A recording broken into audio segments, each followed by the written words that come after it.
So I've had the reMarkable Paper Pro for a little over a month now, and I'll be sharing my full review of this product at this point and focusing on three main categories. First, I'm going to talk about the software, everything I like and don't like about that, then the hardware, and lastly, I'm going to give brief summaries of just my experience with the two of them blended overall. So first, we're going to focus on the software. And as you see, this is the tablet sleeping. You can't change this like lock screen or screensaver, whatever you want to call it, at all. This is what you get when you hit the power button. But turning on the tablet, everything is really user-friendly. You can add a notebook, a folder, quick sheet right there. You can search your different notebooks and quick sheets and ebooks, all that stuff. It's all right there. You can tag things and see all your tags right here.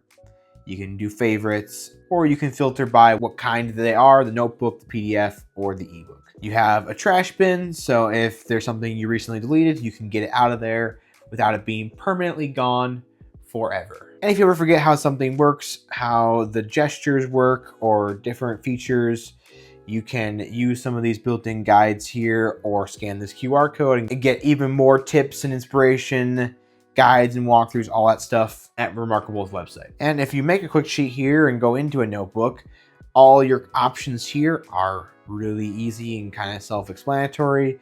This is your pencil tool. You can change the thickness. Basically, all of them give you 3 different thickness settings, except for the highlighter. It only has 1. And then you get the different color options here as well, which pretty self-explanatory. I tend to stick with black, especially for my main pen, as it refreshes the best on the screen. And then you have a secondary tool. It defaults to having this be the highlighter, but you could have this be your calligraphy pen or a marker, whatever you want to hold that second spot. Then you have a way to add text, an eraser, a selector tool, undo and redo. Then you can go and see all your pages. And on quick sheets, this shows all your different quick sheets. But in a notebook, this would show all the pages in that notebook. You can tag a certain page, and if you don't have a tag created that you want, you can quickly do like testing. And typing on this keyboard can be frustrating, so just bear with it.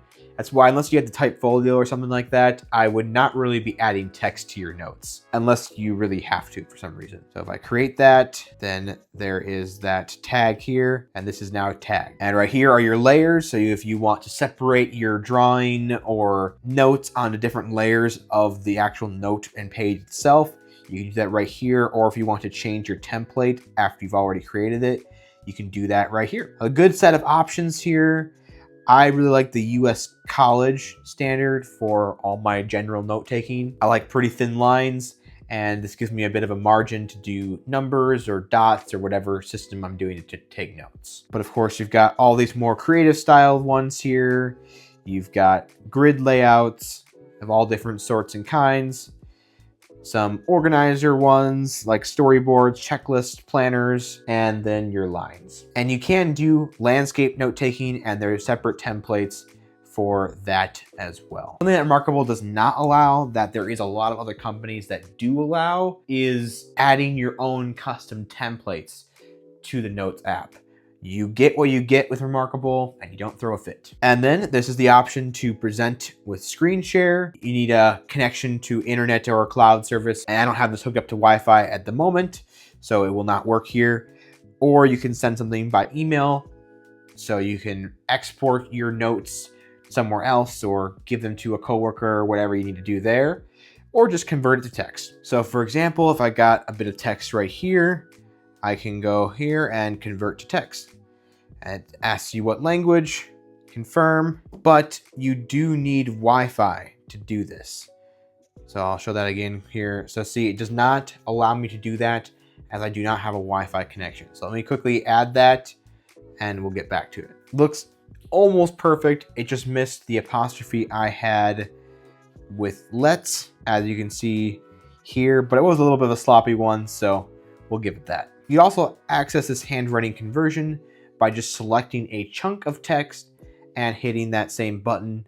And that way you only convert that section. And then it adds it into your note as just a chunk of text. Lastly, down here, you can change some of your notebook settings like the name, what the notebook cover is right there. You can set it to landscape and you can search some text that is in the notebook, which is actually kind of handy. And yes, this only works with text. This is not a handwriting recognition and search feature. You are only searching text within this document. To prove that, I'm searching the word this, and it's only picking up this one page. And if I cancel that and go to a different page, I have this right here. I have this all over the place on this page.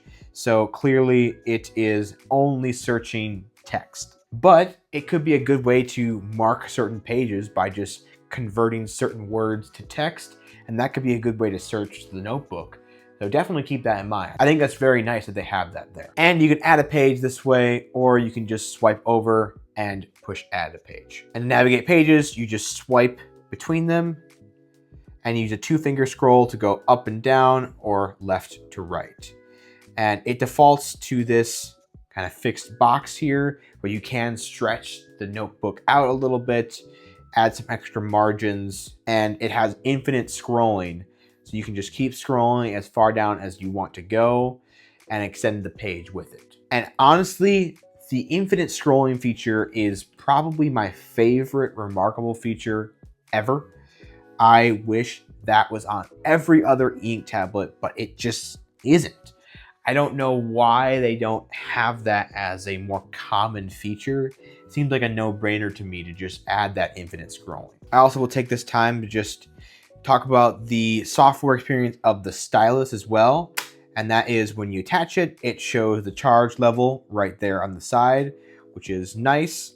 The magnets are very strong. We'll talk a little bit more about that later and how it actually feels more with the hardware. But software-wise, it produces really good handwriting. I mean, I'm sure these don't look like perfect letters, but that's not really the fault of the Stylus, that's the fault of me. I still think this probably looks better than when I write on paper. And that's because I don't have the best handwriting in the world. I kind of do a mix of cursive and printing, so it's just all over the place. But I find it recreates my handwriting very good, if not even better than how it's supposed to be. But I have seen some people comment on for drawing and things like that, how this stylus technology is kind of inferior to the Wacom styluses. It does have less latency, actually one of the lowest, if not the lowest latency of any stylus I know of. But if you see these lines, diagonal lines, have a lot of wobble to them. So when you do something like a circle, obviously it's not a very good circle there, but you can still see a lot of those little wobbles as I'm going. Just minor imperfections. And some of that can be stopped by the perfected line. So specifically for diagonal lines, you can easily correct that by just holding down and it will make it perfectly straight. But it doesn't have perfect shapes for everything. Like you can't just do a circle, hold it down, and it's not going to perfect that at all. So for certain kinds of shapes and for certain kinds of drawings, I've heard that it is less precise for those longer strokes. Basically anything that's not handwriting. It's really optimized to know how to handle handwriting. But when you start to do other kinds of things, it can show the downsides of this technology a little bit more so. For example, if I have my Supernote right up next to it here and I do a diagonal line, I mean, is it still perfect? No, but there's a lot less little wobbles in the line itself. And when I do like a shape, it just looks a little bit cleaner, a little bit better. And for people who are much better at drawing than myself, they will notice that difference. So just know this is not really a drawing tablet.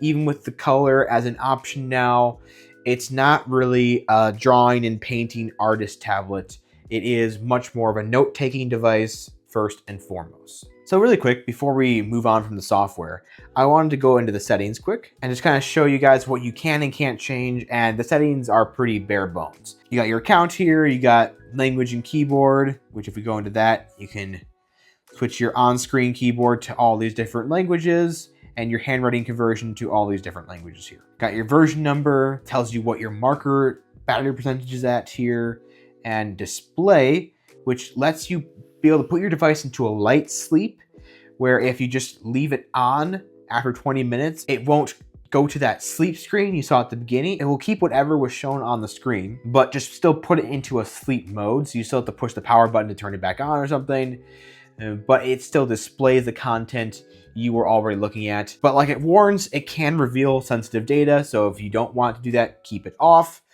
But if you want to keep this as a reference next to you, to be able to keep glancing at for some meeting notes or whatever, this could be a great option. So if it goes to sleep, it doesn't actually stop displaying your content. But I have noticed after a certain amount of hours, it will completely go to sleep and go to the other sleep screen. I don't know what the exact time for that is. It just does it. And you can adjust the reading light of the Paper Pro here as well, which brings me to the swipe down from the corner to also see the battery percentage of your tablet, what Wi-Fi you're connected to here, initiate some screen sharing, go to airplane mode, and adjust the reading light from here as well. And yes, I've been doing this whole video with the reading light maxed. This is max reading light. And yeah, it's not that bright.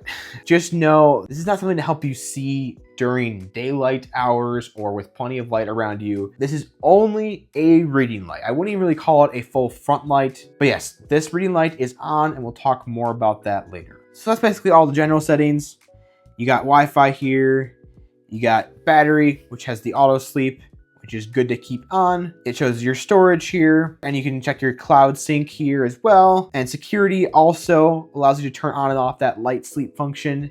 You can add a passcode, and you can add some personal information or contact details when it goes to sleep with that sleep screen. And if you're left-handed, this is where you change that here, and you can change your font size. But most of that stuff you don't even really need to know, because if you're getting this for the first time, unboxing it, it has a really good setup instructions to walk you through the software. So now you've seen the software experience of the reMarkable Paper Pro, and there are pros and cons here.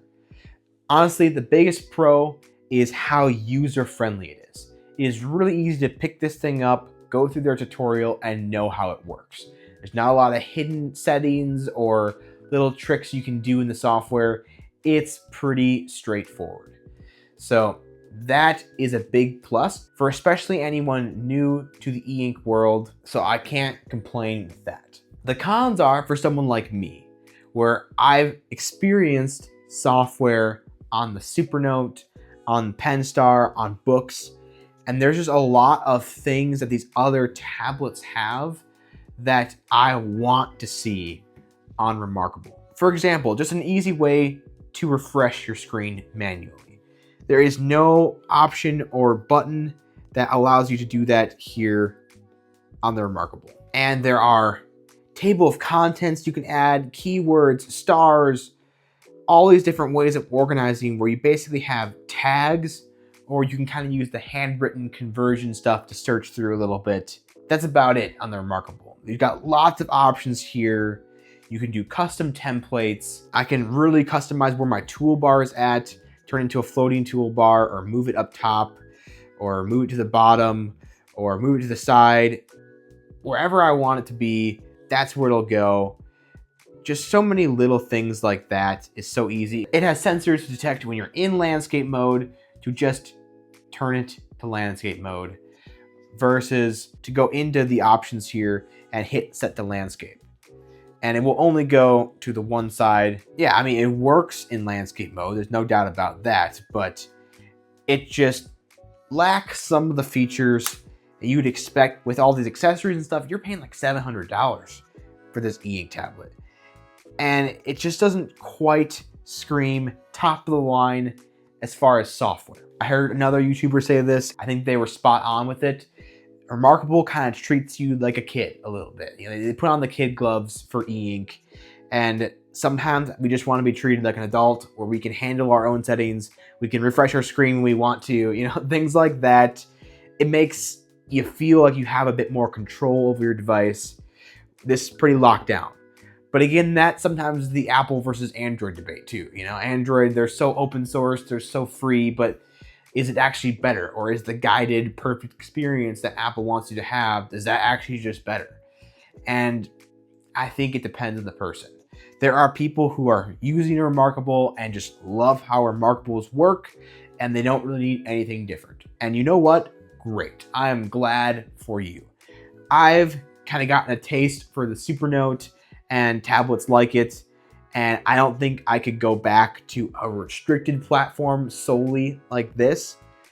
But there are things like the infinite scrolling that they just have perfected so much, and I wish other platforms like the Supernote would adopt that. So all right, let's jump into the hardware while we're starting to already talk about it a little bit here. So first, we're going to just talk about the build quality of the device itself. And it is basically this aluminum bucket, all one piece here, the sides and the back, and everything else is fit into this shell, including the screen on top after the fact. Then it's got this pretty big chin, but otherwise even bezels all around, which it's pretty typical for e-ink tablets to have some kind of larger bezel. So that is to be expected, but if you have the previous reMarkable 2, then to gauge the screen size, it's basically like if you take your entire tablet and make it all screen.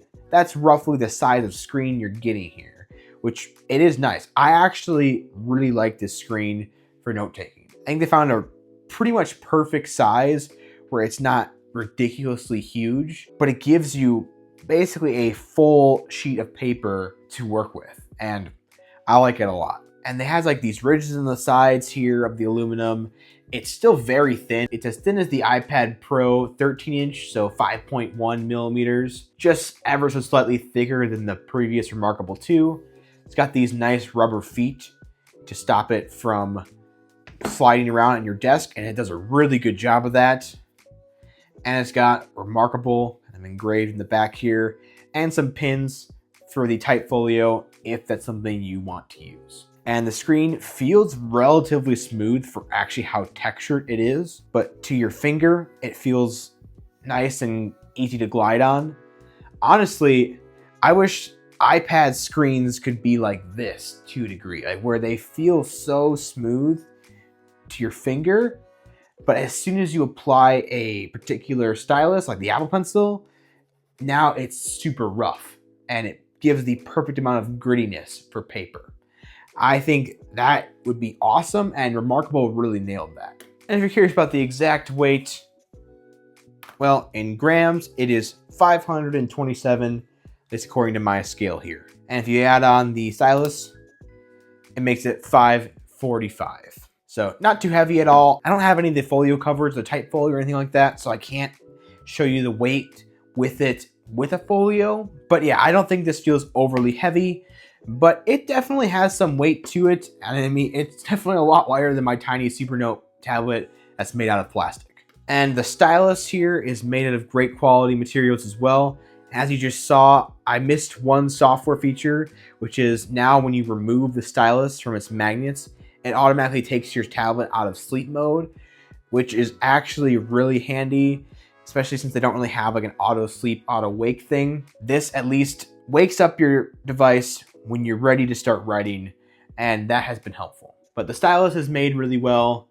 It's this rubberized, somewhat very grippy material with one flat edge, very similarly shaped to an Apple Pencil, just a little bit shorter, and the tip is definitely a little bit smaller and more precise. And it does have a built-in eraser at the back, so when you write on it, you can flip it right around and erase. I don't always prefer the flip around erase method. It's totally fine, and especially if you're coming just from regular pencil and paper, this is what you're used to. So it's the same habit you've always been in. But Supernote has like a gesture to activate erasing, or a lot of companies will have a button that you can press to initiate erasing. Or as far as the Apple Pencil, it's like a double tap or the squeeze you can do to start erasing. And that is actually kind of nice because you don't have to do some finger gymnastics and get your pencil turned around, but it's not that bad, and I do like the eraser. I think it's still worth getting the Marker Plus for that eraser versus just the regular marker. So, and the battery is bigger with this reMarkable. I believe it's 5,700 milliamp hours. I'll correct myself if I'm wrong there, but I'm pretty sure that's right about where it is. And honestly, it doesn't last longer than the reMarkable 2. And in fact, sometimes it won't last as long as the reMarkable 2. And that's just simply because the screen is bigger, so it's refreshing around more particles a little bit, but also because it has a front light now. And yes, this front light has been on the whole time, so it can drain the battery faster when that's on. And here, I'll turn it off for you guys. And yeah, there's almost no difference with that front light being on or off. That's on, that's off. I can't really tell the difference. So this front light is a reading light strictly. By that, I mean, it is for when it's dark around you and you need something to see your page. And then it is sufficient. It can do it. It can light up your tablet enough to see what's on there. But it is not going to help you see better in direct light or daylight or anything like that. But yeah, the battery lasts you about a week with regular use. Sometimes a little less, sometimes a little more, depending on how much of the front light you use, depending on how long you're writing in it every single day. When I was really making sure to use it every single day for a week or two, it lasted me about 7 or 8 days before I had to charge it again. But I will say the charging is not fast on this device at all. And I don't usually complain about charging speed, but compared to the Supernote Nomad or the Penstar eNote that I have, they just charge a lot faster. And it's a little disappointing to me how slow it charges. But then again, you're charging it like once a week or maybe once every 2 weeks. So it's not the end of the world. Just be aware of it. And the last hardware thing I'm going to talk about is just something to do with the screen. And that is because it has color now, the refreshing can get kind of flashy like that. This is a phone wallpaper I had, so it's not super optimized for here. And it's a lot of blues, so unfortunately this screen is having a hard time showing all the different shades of blue, but it looks pretty nice compared to the phone. But as you can see, it's having a hard time keeping this clean and not just flashing and blinding you with all the different colors there. So when you have a lot of color on the screen, and see it's kind of messed up the tones a little bit right there as well now. But when you got a lot of color on the screen, be prepared for some flashing. But if you're pretty much only using it to highlight text, it's not going to bother you that much. I was a little hard on the color when I first saw it, because honestly it did annoy me. But it's not bad at all if you're just mainly note taking and then you just use color, like some yellow here, to just highlight the text. But as you can see, the color is off at first and then it flashes in the proper color. But now every time you go off that screen, it will kind of flash around that color and then it will flash it back in. So if that bothers you, then you're going to want to stay away from this device. Just know that that is a reality of it. And again, it's just one of those things where if they gave a manual refresh button, that would just kind of help clean things up. If it ever did a bad job refreshing, I would appreciate some control there. I can't imagine it being that hard to just add a software button, just put it like right there, just a refresh button. Or a gesture, if you swipe from the side of the screen, it refreshes the screen or something like that. I can't imagine that being very difficult, but I guess they want you to have the impression of they've got it all under control and they can handle it themselves, I suppose. So my conclusion and my experience with this device, how does it actually feel to use? Really, really good. The writing feel is amazing. This feels the most like pencil and paper. That's why I love the mechanical pencil as my main way to write on this device, because this kind of feels like a mechanical pencil or even a regular pencil feeling most. And I love it. The sound is there. It sounds like writing on paper. It feels like writing on paper. There's a bit of a loud tap when you start a word, and I have heard that bothers some people, but I really enjoy the writing experience. I really enjoy using this tablet. It's just those few software limitations that are really holding me back from this, and it just kind of locks it down to what I would want. And yeah, the black is a little bit more of a really, really dark blue, not a full black, but you kind of get used to it and it's not really that bad. It's not as bad as when my first impressions led it on to be. And the size works for especially being a big notebook and writing down all your thoughts. This is definitely though less portable, less easy to put in a small bag than something like the previous reMarkable, or especially something as small as my 7.8-inch notebook here. Anyway, guys, thank you for watching. I hope this really full and in-depth review of the reMarkable helps you guys make a decision and to know if this is the proper device for you or not. I know Supernote's next tablet is right around the corner. They're not going to give us any more updates now until it's actually out. I'm really hoping it comes out before the end of this year, but it's looking like it might be early 2025. I'm hoping for a Christmas release right around that time like the Nomad was last year, but we will have to see how that goes. I'll definitely be reviewing that on the channel. I'll be directly comparing this to the Supernote, to the Penstar eNote, and even a little bit to the iPad Pro if you guys want to see that. And we'll really find out which one of these is the best drawing and digital note-taking tablet for you guys.